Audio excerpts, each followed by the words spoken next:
ঠিক ১ বছর আগেই বিয়ের খবরে চমকে দিয়েছিলেন তাহসান রহমান খান।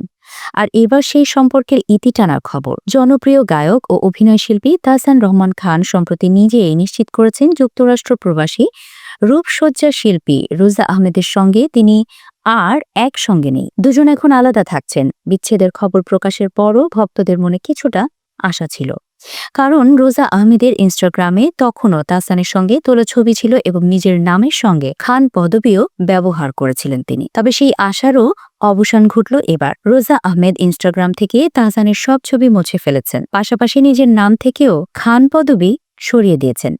রোজার ইনস্টাগ্রাম নাম ছিল রোজা আহমেদ খান, যা এখন পরিবর্তিত। ২০২৫ সালের ৪ জানুয়ারি, মাত্র ৪ মাসের পরিচয়ের পর রোজা আহমেদকে বিয়ে করেন তাহসান। রোজা একজন পেশাদার মেকআপ আর্টিস্ট। ১ দশকেরও বেশি সময় ধরে বাংলাদেশ ও যুক্তরাষ্ট্রে ব্রাইডাল মেকআপ আর্টিস্ট হিসেবে কাজ করছেন এবং নিউ ইয়র্কে রয়েছে তার নিজস্ব প্রতিষ্ঠান।